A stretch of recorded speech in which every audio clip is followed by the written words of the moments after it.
kemuliaan seseorang itu ketika terangkai antara ruh dan juga jasad. Karena ketika jasad itu mengandung ruh, maka kita bisa lihat ketika mereka hidup di permukaan bumi. Sebagian mereka menggunakan pakaian dengan berbagai macam corak, kendaraan dengan berbagai macam merek, tinggal di rumah megah, mewah, dan mahal harganya. Tapi ketika ruh itu dicabut dari jasadnya, maka jasad itu akan masuk di bawah tanah dan tidak ada kemuliaan sama sekali. Makanya siapapun yang meninggal, apakah orang kaya, orang miskin, pemimpin ataupun rakyat, tetap saja pakaian mereka sama, putih, murah, dan akan dimakan cacing tanah. Ma'asyiral muslimin yang dimuliakan Allah Subhanahu wa taala. Dalam sebuah hadis disebutkan dari hadis Bara bin Azib radhiyallahu an, ketika Nabi sallallahu alaihi wasallam menunggu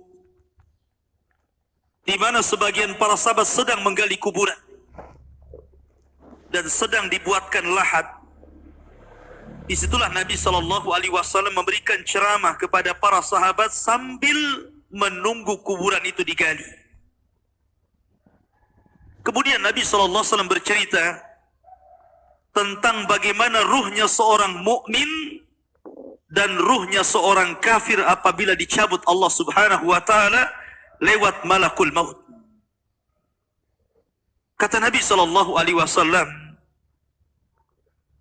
apabila ruh itu dicabut, tabi'ahul basar, maka pandangan akan mengikutinya. Makanya setiap orang yang mati pasti melotot. Disitulah disunnahkan untuk diusap dan ditutup supaya tidak menakutkan orang lain. Dan ruh dicabut itu dari mulut seseorang. Kata Nabi sallallahu alaihi wasallam, apabila ruh itu seorang mukmin, maka ruh itu akan dicabut dimulai daripada ujung-ujung jari tangan dan kaki. Kemudian pelan-pelan naik sampai ke tenggorokan. Dari situlah kemudian ruh keluar daripada lisannya. Kata Nabi SAW, keluarnya seperti air yang terakhir keluar dari botol. Anda bisa bayangkan, kalau seandainya sedang memegang botol aqua dan itu masih penuh airnya, kemudian kita tuangkan, tentu air itu akan sangat deras keluar. Tapi ketika dalam botol itu cuma satu tetes saja yang tersisa, tentu apabila kita tuangkan akan berjalan pelan-pelan. Kata Nabi SAW, ruhnya seorang mukmin itu ketika keluar seperti tetesan terakhir yang keluar dari mulut teko. Artinya pelan. Disitulah Allah Subhanahu wa taala mengutus 3 malaikat. Pertama malakul maut, dan yang kedua malakul rahmah. 2 malaikat rahmat yang membawa kain kafan dari sorga dan hanut, wewangian dari sorga. Disitulah 2 malaikat ini membisikkan di telinga orang yang sedang sakaratul maut dari ruh-ruhnya orang-orang yang beriman. Dan mengatakan, irji'i ila rabbiki radiyatan marji, ila rabbiki radiyatan mardiyah. Keluarlah dan kembalilah kepada keridhaan Allah Subhanahu wa taala. Maka ketika itu ruh tercabut oleh malakul maut, kemudian diletakkan di kain kafan dari sorga, kemudian baunya sampai membubung ke langit. Para malaikat yang di langit bertanya, itu ruhnya siapa? Maka sebagian mereka mengatakan ruhnya fulan ibn fulan. Maka pintu langit pertama dibuka, kedua, ketiga, keempat, kelima, keenam, sampai ketujuh. Di sini Allah Subhanahu wa taala berfirman, letakkan catatan amalnya di tempat yang paling tinggi fil illiyin dan kembalikan ruh ke dalam jasadnya. Akhirnya kemudian para malaikat ini pun mengembalikan ruhnya ke dalam jasadnya. Ketika ruh itu sudah menyatu lagi dengan jasadnya, kemudian dia tersadar, kata Nabi SAW, dia sempat mendengar suara terompah orang-orang yang mengantarnya. Ketika suara terompah orang-orang yang mengantarnya semakin jauh, semakin jauh, semakin jauh, kemudian keluar dari areal kuburan, disitulah dua malaikat yang disebutkan dalam riwayat Munkar dan Nakir bertanya tentang tiga perkara. Pertama bertanya tentang man rabbuka, siapa Tuhan. Yang kedua, wa ma nabiyuka, siapa nabimu. Dan yang ketiga, wa ma dinuka, apa agama. Maka Allah Subhanahu wa taala gambarkan orang-orang yang beriman, yusabbitullahu alladhina amanu bil qauli tsabit. Orang-orang yang beriman itu Allah mantapkan jawabannya. Apabila ditanya siapa Rabbmu, maka dia akan bertanya Allah. Apabila ditanya siapa nabimu, maka dia akan menjawab Muhammad sallallahu alaihi wasallam. Apabila ditanya apa agamamu, maka dia akan menjawab Islamlah agamaku. Ketika dia sanggup menjawab, tiba-tiba penyuruh dari langit mengatakan, sadaqa abdi, hambaku telah benar. Kemudian Allah Subhanahu wa taala berfirman, bentangkan kuburan itu seluas-luasnya. Kemudian hembuskan angin dari sorga. Maka tiba-tiba kuburan itu meluas. Kemudian angin dari sorga masuk ke dalam kuburan. Disitulah datang seseorang yang sangat tampan sekali.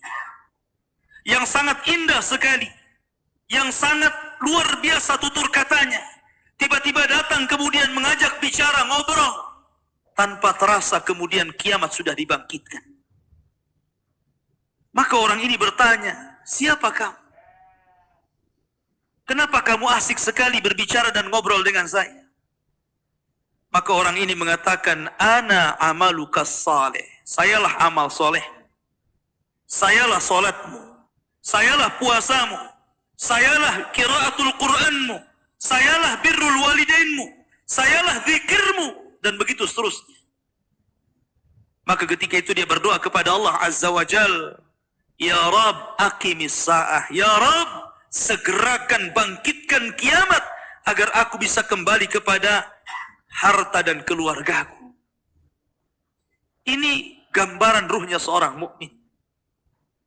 Tapi gambaran ruhnya orang kafir berbeda tentunya dengan ruhnya orang mukmin.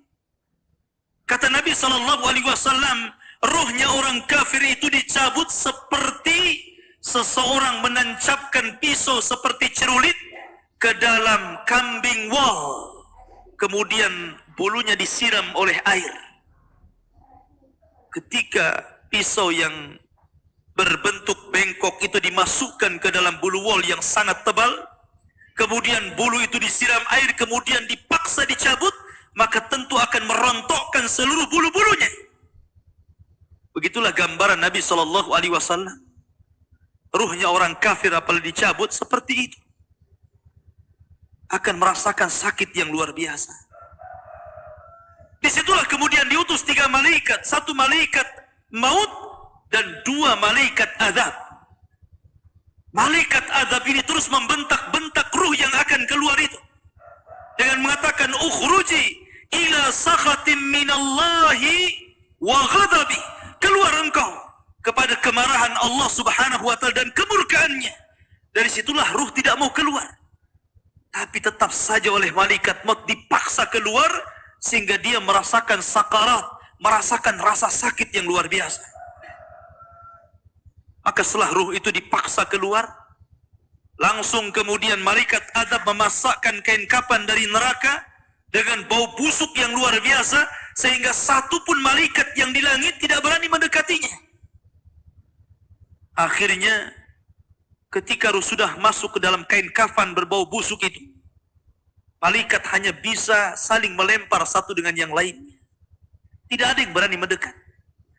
Disitulah Allah Subhanahu wa ta'ala takdirkan dia tidak bisa naik ke langit. Jangan lagi langit kedua, ketiga, keempat, keenam, sampai ketujuh.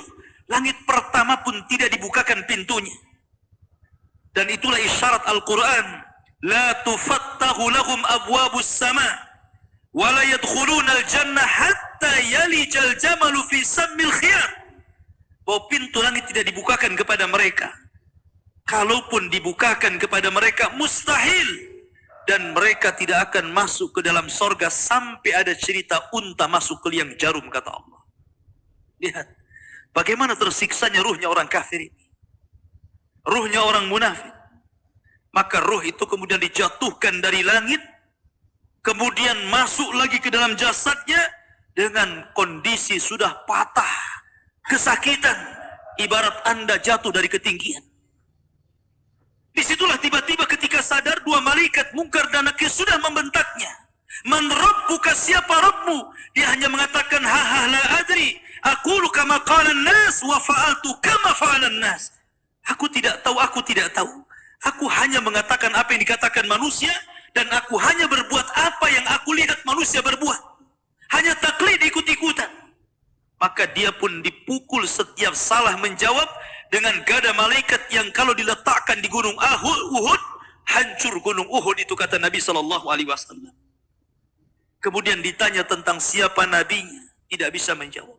Kemudian ditanya tentang apa agamanya, tidak bisa menjawab. Maka ketika itu datangkan laki-laki yang jelek, laki-laki yang tuli, laki-laki yang bisu, yang hanya di tangannya palu yang siap memukul-mukul dia sampai kiamat dibangkitkan. Masyarul muslimin yang dimuliakan Allah Azza wa Jalla. Ketika itu ada seruan dari langit, angkadzaba abdi, hambaku telah berdusta. Sempitkan kuburannya, bukakan pintu ke arah neraka, biar hembusan-hembusan neraka masuk ke dalam kuburannya. Dari sinilah Utsman bin Affan radhiyallahu anhu, seorang khalifah. Apabila diceritakan surga dan neraka, Utsman tidak pernah menangis. Tapi kalau diceritakan tentang kuburan, Utsman itu langsung menangis. Alasannya apa? Kata Utsman bin Affan, karena kuburan itu yang menentukan kemana arah seseorang. Kuburan itulah yang menentukan kemana arah seseorang.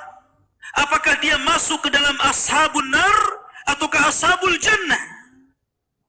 Makanya Umar bin Abdul Aziz rahimahullahu ta'ala, ketika dia ziarah kubur di akhir hayatnya, kemudian dia menangis di kuburan dan dikatakan, wa ma yubki ya khalifah, apa yang membuat anda menangis wahai khalifah? Kata Umar bin Abdul Aziz, fa ana la adri min ayyi fariqaini ana. Soalnya aku tidak tahu dari kelompok mana saya. Apakah saya kelompok ahlun nar ataukah ahlul jannah? Apakah saya kelompok yang akan dimasukkan ke dalam neraka ataukah saya kelompok yang akan dimasukkan ke dalam surga? Aku tidak tahu.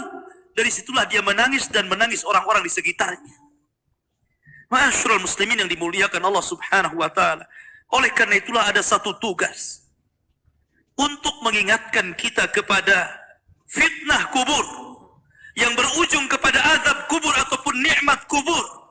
Sebuah sunnah yang sudah langka dijalankan manusia, yakni ziyaratil kubur. Kata Nabi SAW, kuntu nahaitukum an ziyaratil kubur fazuruha fa innaha tudzakirukumul akhirah. Dulu aku larang kalian ziarah kubur, tapi sekarang ziarahlah kalian ke kuburan-kuburan kaum muslimin, karena itu hanya bisa mengingatkan kita kepada kematian dan hari akhir. Aqulu ma tasma'un, aqulu qauli hadza, innahu huwal ghafurur rahim. Wassalatu wassalamu ala Rasulillah wa ala alihi wa sahbihi wa mawalah, wa la hawla wa la quwwata illa billahi wa ba'du. Kehidupan dalam kuburan jauh lebih panjang dibandingkan kehidupan di dunia. Nabi SAW bersabda, a'maru ummati baina sittina wa sab'in. Bahwa usia umatku itu hanya berkisar 60 sampai 70 tahun saja. Sedikit yang lewat 70 tahun. Kalaupun ada usia yang sampai 100 tahun itu sedikit sekali. Tapi kebanyakan di bawah 70 tahun, umumnya umat Rasul itu sudah meninggal dunia. Tetapi ketika orang masuk ke dalam kuburan, usia dia di kuburan sampai kiamat ditegakkan itu panjang sekali. Anda bisa bayangkan, orang yang meninggal sejak zaman Nabi Adam, sampai hari ini kiamat tidak dibangkit-bangkitkan.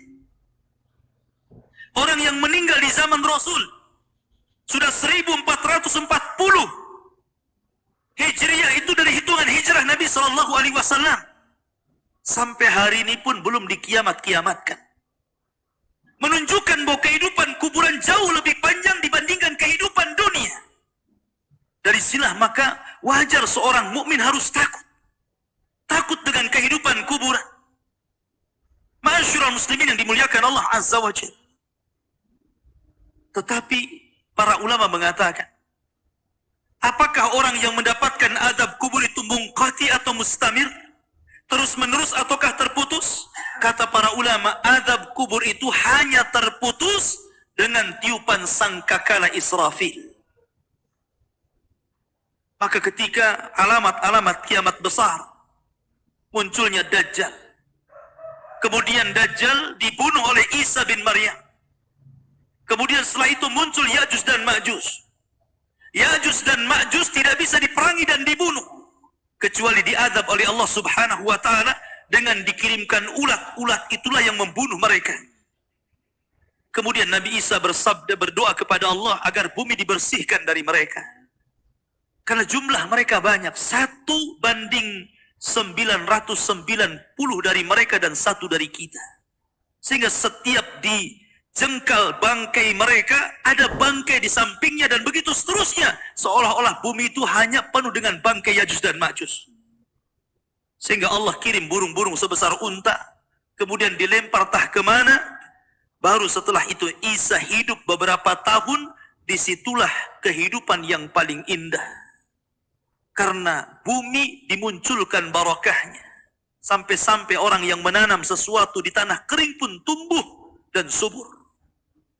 Baru setelah Isa bin Maryam meninggal dunia, kemudian manusia mulai menjauh dari agamanya. Setelah mereka jauh dari agamanya, diangkatlah Al-Quran. Sehingga tidak ada satupun tulisan di dunia, sehingga orang yang hendak membacanya kosong Al-Qurannya. Orang hendak mengeluarkan dari hafalannya, lupa hafalannya. Ketika itu manusia mulai terpecah menjadi dua, antara mukmin dan kafir. Di saat itulah, ketika mereka tertidur di malam hari, kemudian bangun di pagi hari, matahari tidak muncul. Ditunggu sampai duhur, matahari tidak muncul. Ditunggu sampai asar, matahari tidak muncul. Harusnya matahari terbenam. Tiba-tiba matahari justru terbit dari arah barat. Kejadian matahari terbit dari arah barat itu cuma 1 kali saja. 1 hari. Baru 2 hari setelahnya muncul binatang dari perut bumi dan bicara. Kerjanya hanya menstempel orang mukmin dan kafir.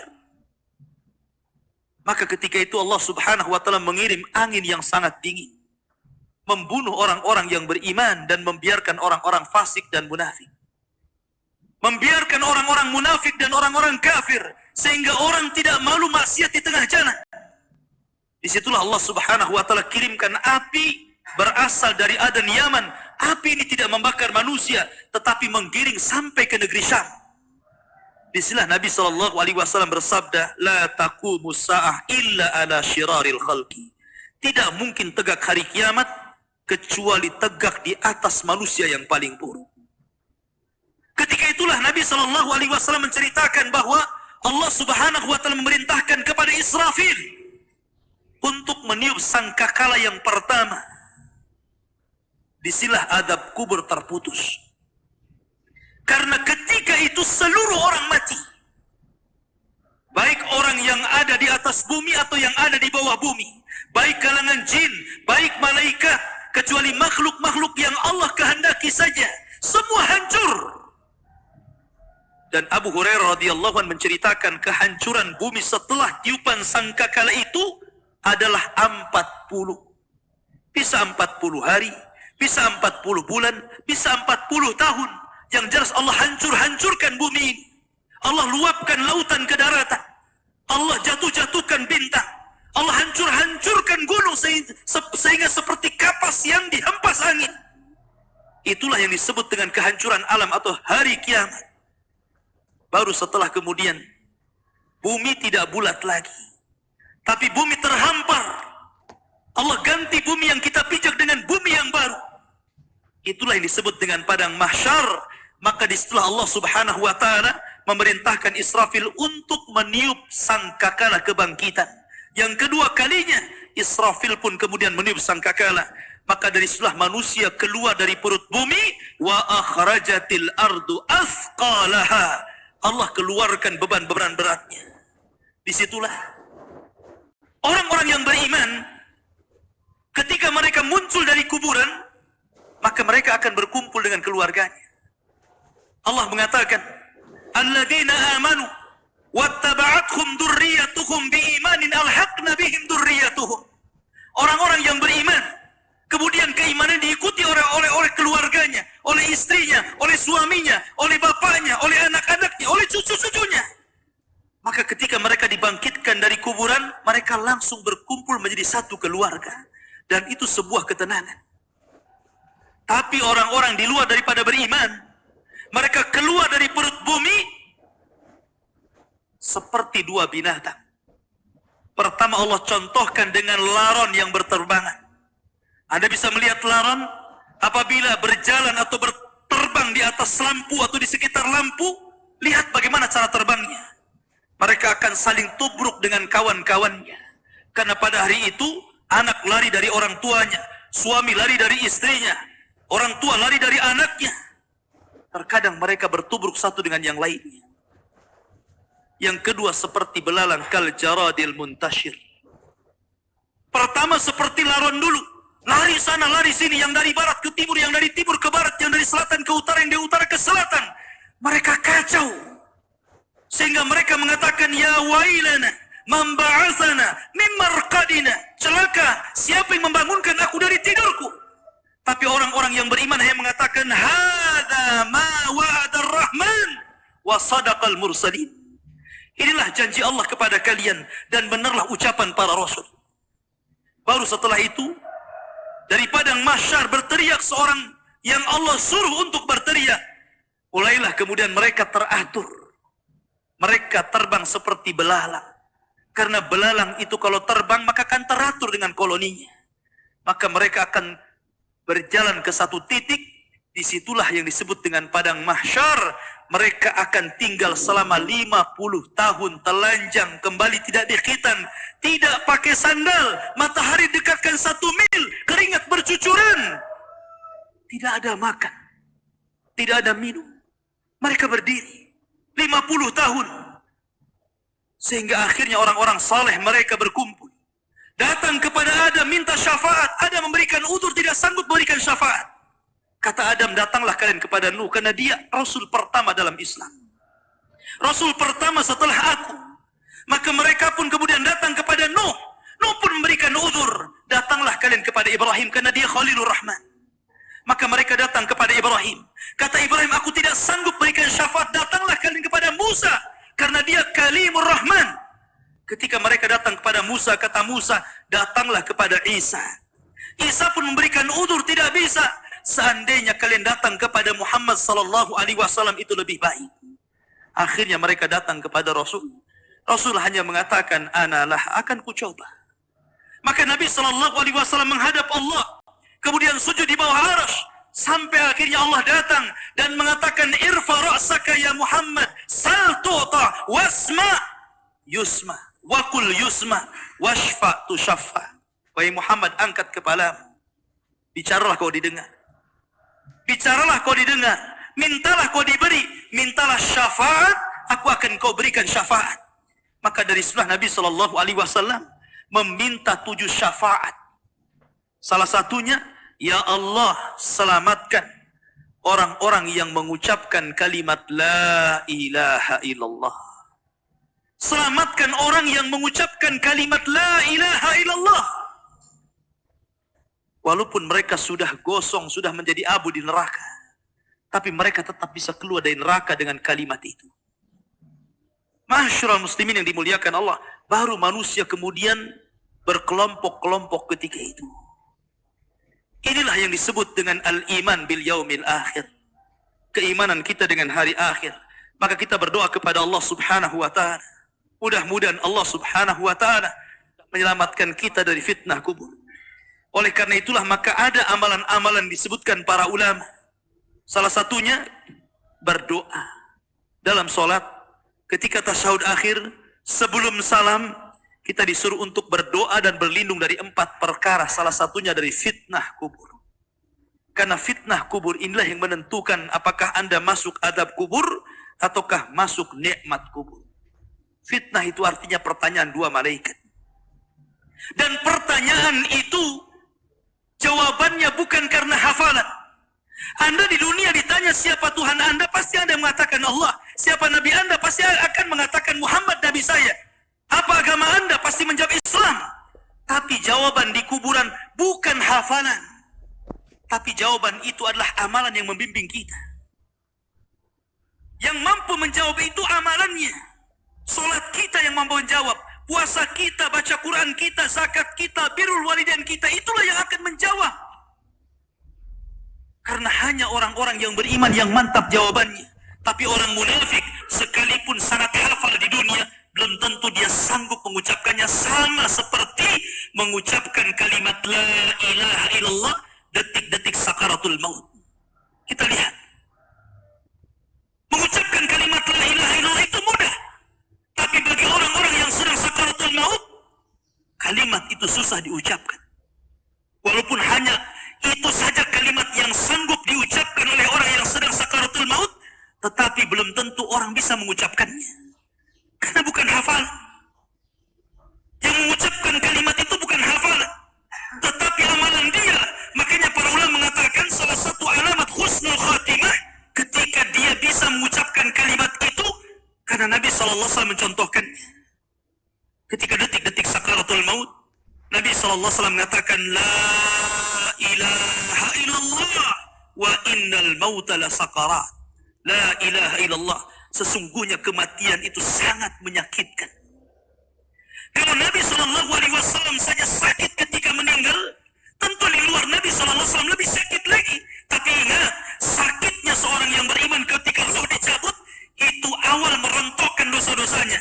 Tetapi sakitnya orang-orang kafir ketika dicabut, itu awal dari azab dia sebelum masuk kuburan dan sebelum masuk ke dalam neraka. Masyarul muslimin. Oleh karena itulah maka jadikan dunia ini senjata. Dan senjata yang paling baik adalah doa. Jadikan dunia ini penjara. Karena memang kita masih di penjara. Anda tidak boleh tidak meninggalkan sholat, masih tidak boleh. Kita masih harus tetap sholat, zakat, puasa, haji, berbuat baik. Jadikan dunia ini penjara. Karena Rasul yang mengatakan, ad-dunya sijnul mu'min. Dunia ini penjara bagi orang-orang yang beriman. Kita harus terpenjara dengan ibadah. Tetapi orang-orang kafir itu sorga. Bagi mereka tidak sholat, tidak puasa, tidak zakat, itu sorga bagi mereka. Tapi orang-orang yang beriman, walaupun sesenang apapun Anda diberikan harta yang banyak sekalipun, tetap saja kewajiban sholat tidak boleh ditinggalkan. Tetap saja kewajiban zakat tidak ditinggalkan. Tetap saja kewajiban haji tidak boleh ditinggalkan. Walaupun Anda sudah jadi presiden sekalipun. Karena dunia ini penjara bagi orang-orang yang beriman. Sebab kalau orang sudah mati, tidak ada perbedaan apakah Anda presiden, menteri, rakyat, orang kaya, orang biasa, sama di kuburan itu. Dan tidak bisa dibanggakan kecuali amalannya.